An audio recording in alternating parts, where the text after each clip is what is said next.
الحمد لله رب العالمين والصلاة والسلام على سيد الأنبياء والمرسلين أما بعد فأعوذ بالله من الشيطان الرجيم بسم الله الرحمن الرحيم يا أيها الذين آمنوا إن تطيعوا الذين كفروا يردوكم على أعقابكم فتنقلبوا خاسرين بل الله مولاكم وهو خير الناصرين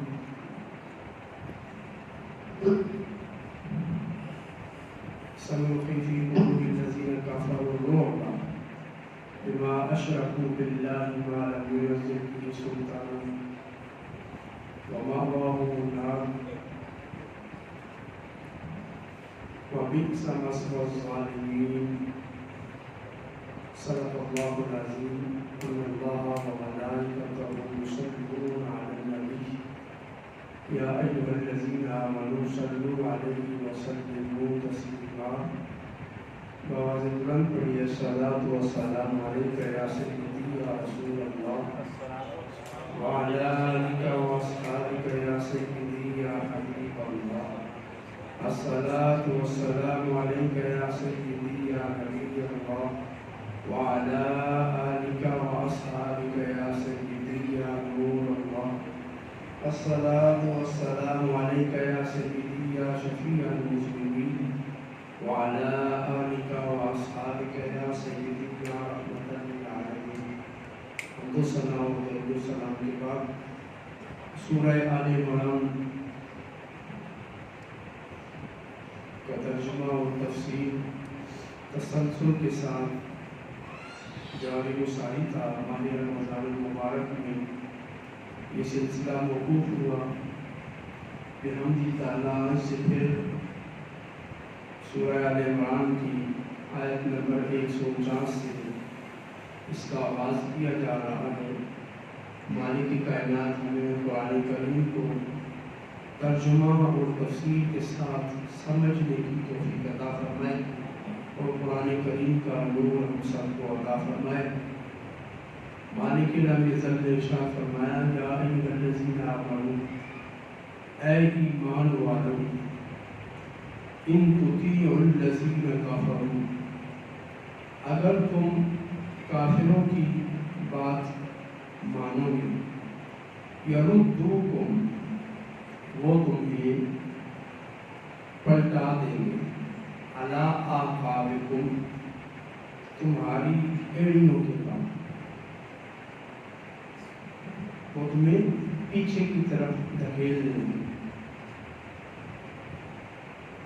فتنقلبوا خاسرین تو تم پیچھے مڑ کے جب جاؤ گے تو ہلاکت میں پڑ جاؤ گے. ایمان والوں کو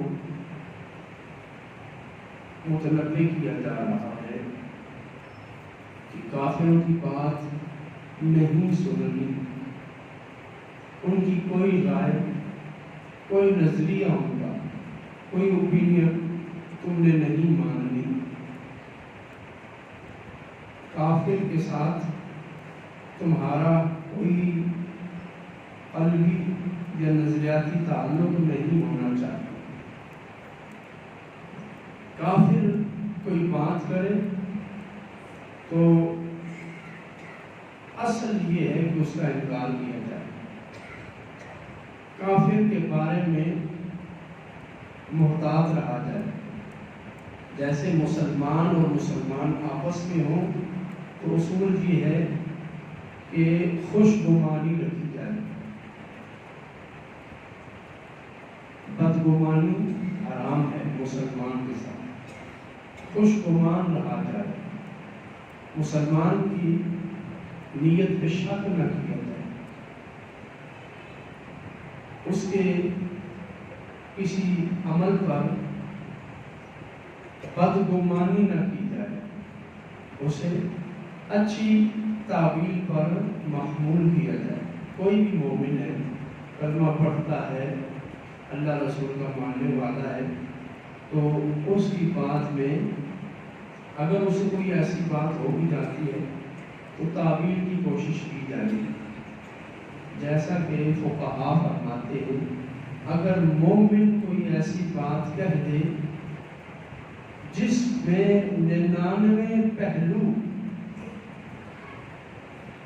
غلط نکلتے ہوں، 99 پہلو غلط نکلتے ہوں اور ایک پہلو جو ہے وہ صحیح نکلتا ہو، احتمال ہو کہ یہ بھی پہلو ہو سکتا تو 99 پہلو جو ہے وہ رد کر دیے جائیں اور ایک پہلو کو راجح قرار دیا جائے۔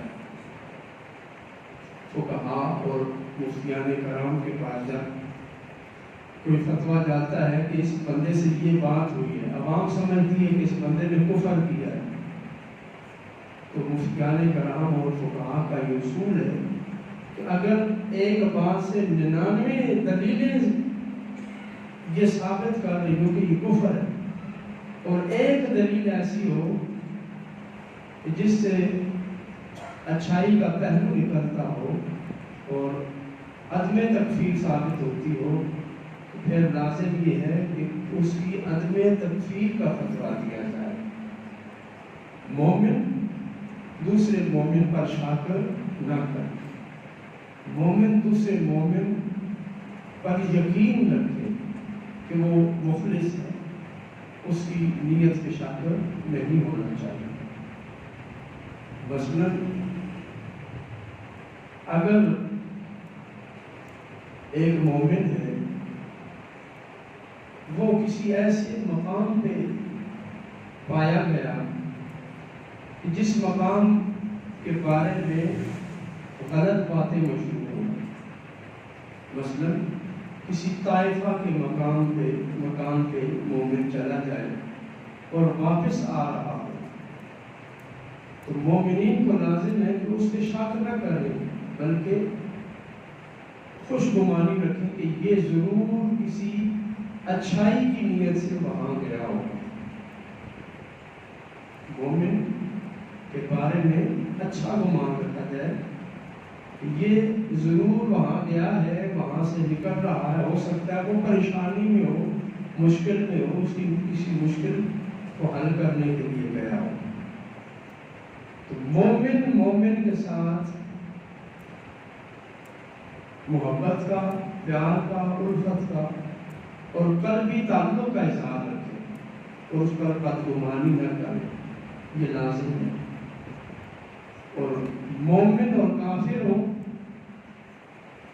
تو پھر حکم یہ ہے کہ کافر پر کبھی بھی یقین نہیں کرنا۔ کافر سانپ ہے اور زہریلا سانپ ہے، اس کا کوئی اعتبار نہیں، کس وقت وہ ڈنگ مارے، کس وقت وہ ڈس لے، کس وقت وہ نقصان پہنچا دے۔ تو سانپ پر جس طرح بندہ معمول نہیں ہوتا، سانپ سے اپنے آپ کو محفوظ نہیں سمجھتا، اسی طرح کافر سے اپنے آپ کو محفوظ نہ سمجھے۔ یہ نظریہ اس آیت میں آل عمران 149 میں بیان کیا جا رہا ہے۔ یا ایھا الذین آمنوا، اے ایمان والو، ان اگر، یعنی تم ایمان والے ہو، تم ایمان پر پکے ہو، خطاب صحابہ سے یہ اعتبار نہیں ہے کہ تم کافروں کی باتوں میں آ کے ادھر چلے جاؤ یا کافروں کی چکنی چپڑی باتوں میں آ جاؤ گے۔ وہ جب تمہیں مارتے رہے ہیں، تم پر ظلم کرتے رہے، تب تم نے ان کی نہیں مانی تو اب کیسے مانو گے؟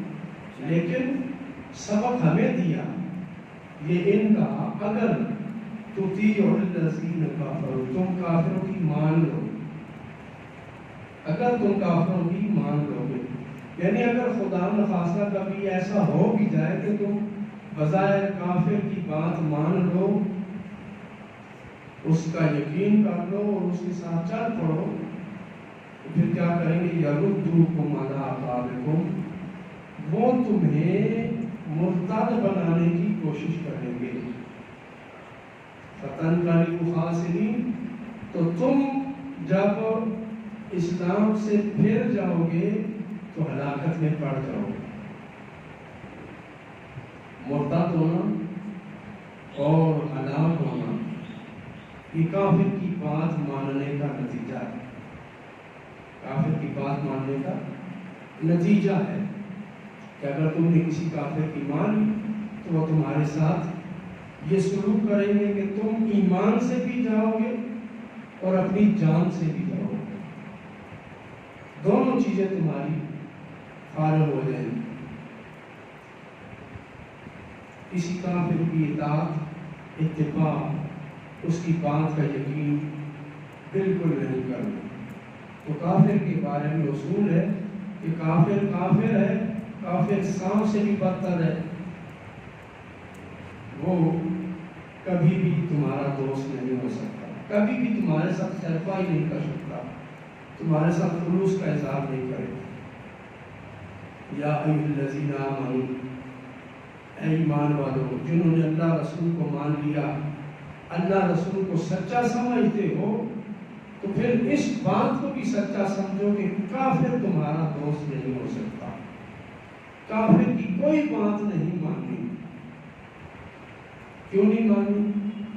کہ کافر جو ہے جنہوں نے اللہ اور اس کے رسول کا انکار کر دیا, اللہ اور اس کے رسول کو نہیں مان رہے, اللہ اور اس کے رسول کا یقین نہیں کر رہے, تو پھر وہ تمہارے ساتھ کیسے مخلص ہو سکتے؟ ایک صحابی نے پوچھا, یا رسول اللہ صلی اللہ علیہ وسلم, یہ بندہ جو مارنے ہوا ہے ہمارا, یہ عیسائی کے ہاتھوں مارنے ہوا ہے. عیسائی عیسیٰ علیہ السلام کو مانتے ہیں, اللہ کی کتاب کو مانتے ہیں, تو کیا یہ بندہ شہید بھی ہوا ہے یا نہیں, مرتبہ شہادت سے ملا یا نہیں؟ حضور نے فرمایا کہ اس بندے کو دگنی شہادت کا ثواب ملا. پوچھا یا رسول اللہ وہ کیسے؟ فرمایا تم کہہ رہے ہو مارنے والا عیسائی تھا, عیسیٰ علیہ السلام نے میرے آنے کی بشارت دی, میرے آنے کی بشارت دی کہ نبی آئے گا, رسول آئے گا, مکہ سے ہجرت کر کے مدینہ آئے گا, اس کے ساری علامتیں دیکھ, پھر بھی مجھ پر ایمان نہیں لایا, میرا انکار کر دیا, کافر ہو گیا. مجھے دیکھ کر بھی کافر ہو گیا. اور دوسرا, عیسیٰ علیہ السلام نے کہا تھا, اس نے عیسیٰ علیہ السلام کی بھی نہیں مانی, اس نے ڈبل کفر کیا ہے. تو جو ڈبل کافر تھا اس نے اس مسلمان کو مارا ہے, اس کو دگنی شہادت کا ثواب ہے. تو کافر کافر ہے, چاہے یہودی ہو, نصرانی ہو, یا پھر ہندو ہو. ہندو کسی نبی کو نہیں مانتے, لیکن یہودی موسیٰ علیہ السلام کو مانتے ہیں. اس کے بعد عیسیٰ علیہ السلام آئے, عیسیٰ علیہ السلام کا بھی انکار کر دیا. پھر رسول اللہ آئے, حضور کا بھی انکار کر دیا. تو تین کفر یہودیوں میں پائے جاتے ہیں. جبکہ عیسائی عیسیٰ علیہ السلام کو مانتے تھے, حضور آئے انکار کیا, حضور کے انکار کی وجہ سے عیسیٰ علیہ السلام کو بھی جھٹلا دیا, ان کی بھی نہیں سنی, وہ ڈبل کافر ہو گئے. تو یہودی اور عیسائی ڈبل کافر ہیں, اور ہندو سنگل کافر ہے, وہ سرے سے کسی نبی کو مانتے ہی نہیں. تو اب آئیے, ہم نے ہندوؤں سے تو جان چھڑا دی, دو قومی نظریہ اختیار کر لیا کہ ہندو اور مسلمان اکٹھے نہیں رہ سکتے. جو ڈبل کافر تھے, ٹرپل کافر تھے, ہم ان کے ساتھ دوستیاں لگا رہے ہیں, ان کی باتوں پہ یقین کر رہے ہیں کہ وہ اقوام متحدہ میں بیٹھ کے فلسطین کا مسئلہ حل کریں گے, مسلمانوں کا وہ مسئلہ حل کریں گے. جو ڈبل ٹرپل کافر ہے وہ کشمیر کو آزاد کروائیں گے. 70 سال ہو گئے, حکومت یہی کہتی ہے کہ اقوام متحدہ کی قراردادوں کے مطابق ہم لیں گے کشمیر. 70 سال ہو گئے, نہ وہ قراردادیں آئیں, نہ وہ قرارداد آئی, اور نہ ہی ہم نے جہاد کے لیے قدم اٹھایا. اصل کفار کا حربہ یہی تھا کہ ہم اقوام متحدہ کا جھانسا ان کو دے کے ہم قرارداد کے ذریعے اگلے سیشن میں, اگلے اجلاس میں کشمیر کی بات کریں گے. تو مسلمان کو جو بھی حاکم آتا گیا اس نے وہی راستہ دکھایا، ادھر ہم نے جانا ہے، کافر کے پاس جانا ہے، اور جو اپنا ہتھیار تھا اس کو زنگ لگ گیا، اپنی تلواریں ہماری زنگ آلود ہو گئی، اپنے ہمارے میزائل جو ہے وہ ٹھنڈے پڑ گئے اور جہاد سے ہم پیچھے ہٹ گئے۔ ایک وقت تھا کہ کشمیر کو لینے کے لیے وزیرستان اور شمالی علاقہ جات اور ایجنسیوں کے لوگ اسلحہ لے کر کشمیر پہنچ گئے تھے، اور یہ جو مظفر آباد، یہ جو کشمیر کا حصہ ہے، یہ ان پٹھانوں کی وجہ سے آج ہمارے پاس ہے کہ جو فل فور پہنچ گئے تھے، جہاں تک یہ پہنچ گئے۔ جب ان کو جھانسا دیا گیا کہ اقوام متحدہ مسئلہ حل کرے گی، یہ مجاہد بھی واپس آ گئے اور کشمیر بھی ہندوؤں کے ہاتھ میں پکا ہو گیا۔ تو اللہ رب العزت نے اس آیت میں متنبہ فرمایا کہ اگر تم نے کافروں کی مان لی، یردوکم علی اعقابکم، وہ تمہیں واپس بھیج دیں گے، فتنقلبوا خاسرین، تم خسارے والے ہو کر لوٹو گے، یعنی تم مرتد ہو جاؤ گے۔ جہاد سے ہم مرتد ہو گئے، پھر گئے، جہاد ہم نے چھوڑ دیا۔ اقوام متحدہ کا اصل حربہ یہ تھا کہ یہ قوم جہاد سے پیچھے ہٹ جائے۔ آج کوئی جہاد کی بات نہیں کرتا۔ جب مرزا غلام احمد قادیانی نے کہا تھا کہ جہاد صرف دفاع کے لیے ہے، جہاد صرف دفاع کے لیے، تو علامہ اقبال نے اس کا سخت رد کیا اور اسے بتایا کہ صرف جہاد دفاع کے لیے نہیں ہے، بلکہ شہادت ہے مطلوب و مقصود مومن، نہ مال غنیمت نہ رشوت کشائی، نہ اپنا مال بچانے کے لیے اور نہ اپنی سلطنت بچانے کے لیے مومن لڑتا ہے۔ مومن لڑتا ہے تو اللہ رسول کی گواہی دینے کے لیے لڑتا ہے، اعلاء کلمت اللہ کے لیے لڑتا ہے۔ اور آج وہ نظریہ مستحکم ہو گیا کہ ہم نے کافروں کی بات مان لی، کافروں کے پیچھے چلے اور ارتداد کی طرف ہم آتے گئے۔ فتنقلبوا خاسرین، یردوکم علی اعقابکم، وہ تمہیں واپس بھیجیں گے، یحملوکم علی الردۃ بعد الایمان والکفر باللہ وآیاتہ وبرسولہ بعد الاسلام، اسلام کے بعد وہ کوشش کریں گے تم آیات سے پیچھے ہٹتے جاؤ، آیتیں چھوڑتے جاؤ، اللہ رسول کے احکام کو ایک ایک کر کے فراموش کرتے جاؤ۔ فتنقلبوا خاسرین، تم واپس پلٹو گے نقصان اٹھانے والے۔ فترجعوا عن ایمانکم، تم ایمان سے دوبارہ کفر میں چلے جاؤ گے۔ ودینکم الذی ہداکم اللہ لو خاسرین، اور جو اللہ نے تمہیں دین دیا اس کو چھوڑ کر تم خسارے والے ہو جاؤ۔ غور فرمائیے، یہ آیت جب نازل ہوئی تو کہاں کس کو جا رہا تھا؟ صحابہ کرام کو، نبی علیہ السلام کے یاروں کو، جو حضور علیہ السلام کی معیت اور صحبت میں تھے۔ یعنی صحابہ کو یہ کہا جا رہا ہے کہ تم اپنے ایمان کی فکر کرو، کہ کہیں تم ان کی سن کر ادھر نہ آ جانا، کفر کی طرف نہ پلٹ جاؤ۔ یعنی جب صحابہ کو اس قدر تنبیہ کی جا رہی ہے کہ اپنے ایمان کی فکر کرو، اور تم میں سے کوئی محفوظ الایمان نہیں ہے، ایمان کے ضائع ہونے کا خدشہ ہے، جب ان کا یہ عالم ہے تو پھر ہمارا کیا حشر ہوگا کہ ہم بات بات پر ان کی پیروی کی طرف چل پڑے۔ فتنقلبوا خاسرین، تم گمراہ ہو جاؤ گے، تمہاری دنیا بھی جائے گی وآخرتکم، اور آخرت بھی جائے گی۔ یعنی اللہ نے مومنوں کو بتا دیا کہ کسی کافر کی کوئی بات نہیں ماننی، کسی کافر کی کوئی بات۔ ینہا بذالک اہل الایمان باللہ ان یطیعوا علی الکفر فی آرائہم، کافر جو بھی رائے دے اس کو تسلیم نہیں کرنا۔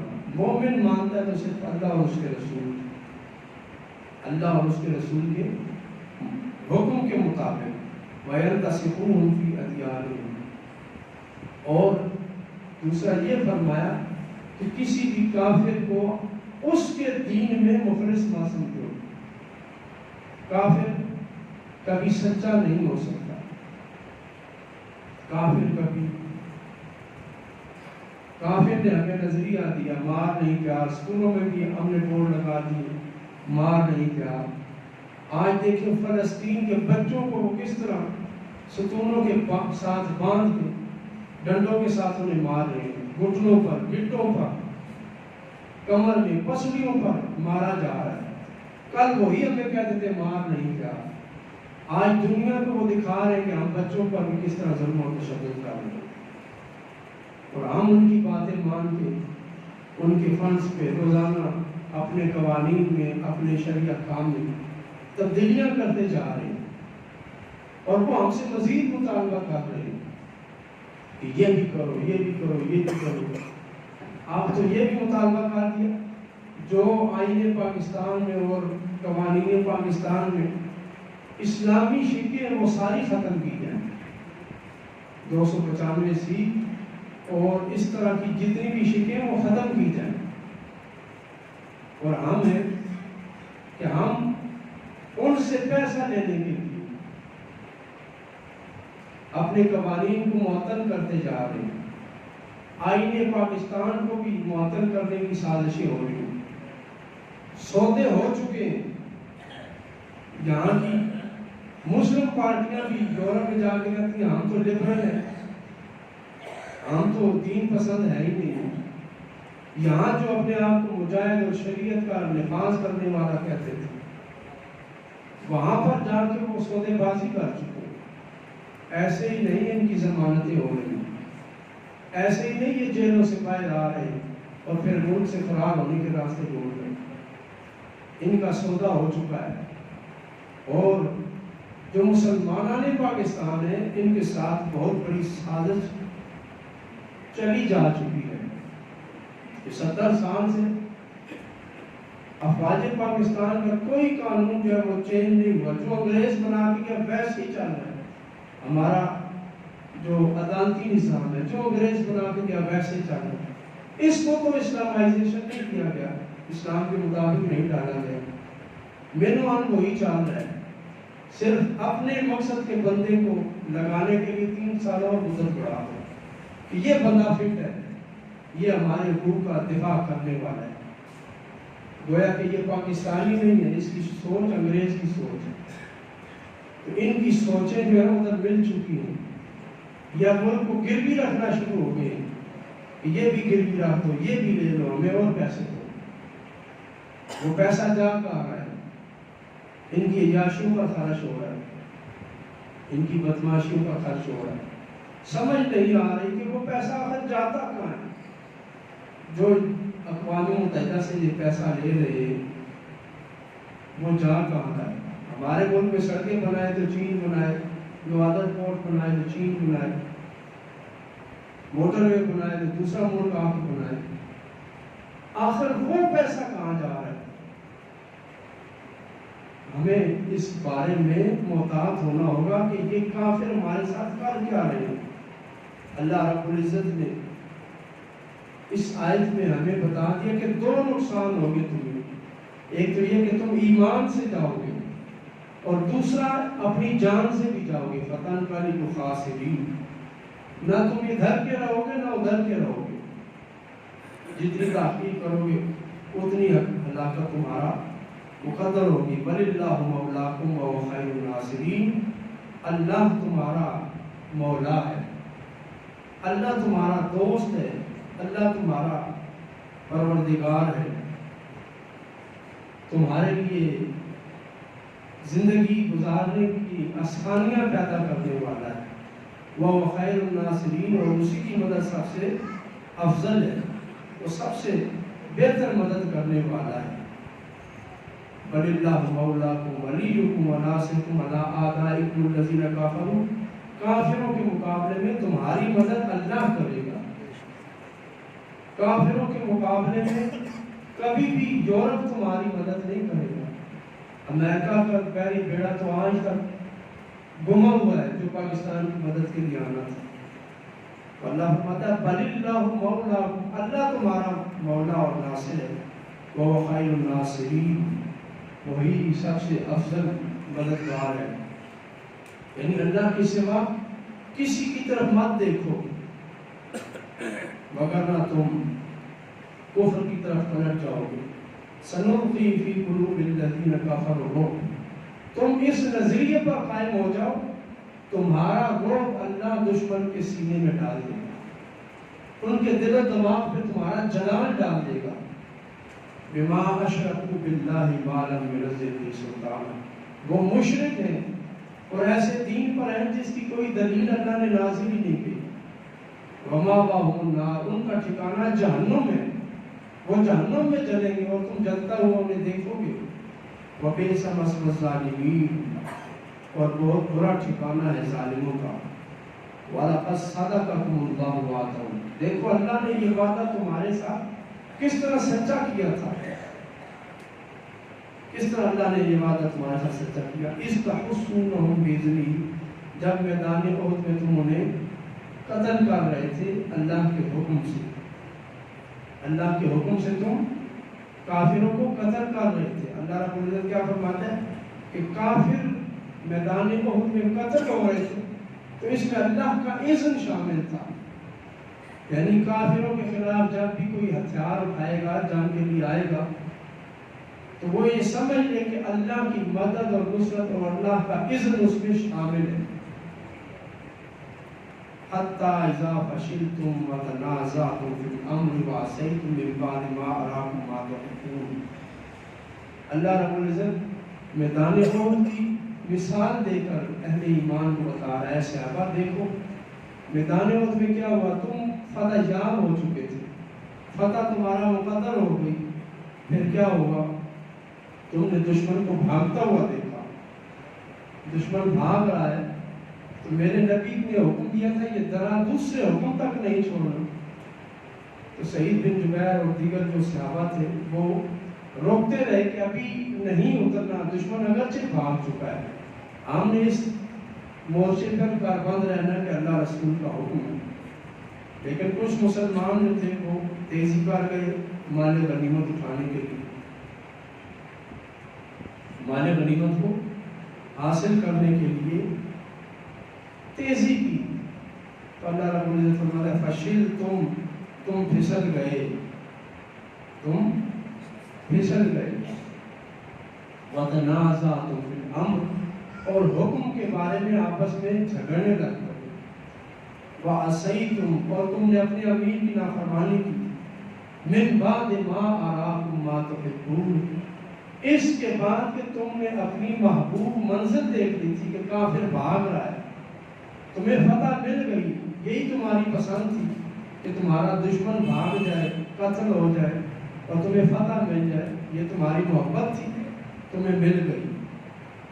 اس سے پتہ چلا کہ دشمن کافر کی شکست کو محبوب رکھنا اور اس سے محبت کرنا اور اسے اپنی منزل سمجھنا اہل ایمان کا وتیرہ ہے، یعنی ایمان ہمیشہ کافر کو شکست خوردہ دیکھنا چاہتے ہیں۔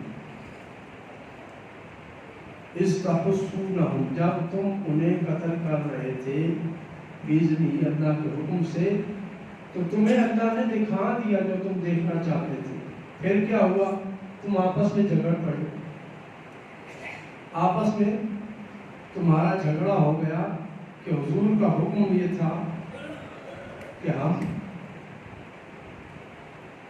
دوسرے حکم تک اسی مورچے پر رہے، اور بعض کہنے لگے جنگ ختم ہو گئی اور جنگ کا اختتام ہو گیا، اب ہمیں اپنا درہ اور مورچہ چھوڑ دینا چاہیے۔ تو یہ جو امیر کی نافرمانی تم نے کی، اس نافرمانی کی وجہ سے کیا ہوا، تمہیں نقصان پہنچا۔ منکم من یرید الدنیا و منکم من یرید الآخرہ، تم میں بعض وہ تھے جنہیں دنیا چاہیے تھی اور بعض وہ تھے جو آخرت چاہتے تھے۔ اب جو صحابہ مورچے سے اتر کر نیچے گئے مال غنیمت لینے، ان کے لیے مال غنیمت اٹھانا جمع کرنا جائز تھا اور یہ جائز دنیا تھی، لیکن وقت جائز نہیں تھا، غور فرمائیے، وقت نہیں تھا کہ وقت یہ تھا کہ نبی علیہ السلام نے حکم فرما دیا تھا جب تک میں نہ کہوں مورچہ نہیں چھوڑنا. تو ابھی مال غنیمت جمع کرنے کا وقت نہیں آیا تھا، تو صحابہ نے جلدی کی. تو اس کو اللہ رب العزت نے کس سے تعبیر فرما؟ فشلتم، تم کیا ہو گئے؟ پھسل گئے. تم پھسل گئے، یعنی اتنے سے وقت کے لیے صحابہ نے کوئی کفر نہیں کیا، بظاہر اللہ رسول پر ایمان والے ہی رہے، مومن ہی رہے، لیکن حضور نے جو حکم فرمایا تھا مورچے پہ رہنا ہے، یہاں پر اپنی عقل کو استعمال کیا اور نبی کا حکم چھوڑ دیا. عقل کو استعمال کرنا، اپنی حکمت کو استعمال کرنا اور رسول کے حکم کو وقتی طور پر چھوڑ دینا، اس کا خمیازہ کیا بھگتنا پڑا کہ دشمن نے دوبارہ حملہ کر دیا اور مومنوں کو وقتی طور پر ہزیمت اٹھانا پڑی، نقصان اٹھانا پڑا. حتیٰ کہ بعض مومن تو یہ اس وقت کہنے لگے کہ اب بات ختم ہو گئی، کہ حضور علیہ السلام کے قتل کی اور شہادت کی خبر مشہور ہو گئی. اتنا بڑا نقصان، بعض اوقات بعض چند افراد کی غلطی کی وجہ سے نقصان پوری قوم کو اٹھانا پڑتا ہے. یہ ذہن میں رکھیں کہ گناہ چند افراد کرتے ہیں، سودے بازی چند افراد کرتے ہیں اور پوری قوم کو. نبی علیہ السلام کے دندان مبارک بھی پھر شہید ہوئے. یعنی حضور علیہ السلام کی موجودگی میں اتنا بڑا نقصان، اور کس وجہ سے؟ کہ نبی کے ایک حکم کی پابندی نہ کرنے کی وجہ سے اتنا بڑا نقصان اٹھانا پڑا. تو یہ ہمیں اللہ رب العزت نے سبق دیا صحابہ کی زندگیاں دکھا کے کہ تم چند افراد کی غلطی کو فراموش مت کرنا، اسے غفلت مت کرنا، بلکہ اس پر متنبہ رہو. چند افراد غلطی کر رہے انہیں روکو، روکنے کی کوشش کرو، وگرنہ ایسا نقصان آئے گا، ایسا عذاب آئے گا، پھر اس میں کوئی متقی بھی نہیں بچے گا، پرہیزگار بھی نہیں بچے گا. مالک کائنات ہمیں سمجھنے کی توفیق عطا فرمائے.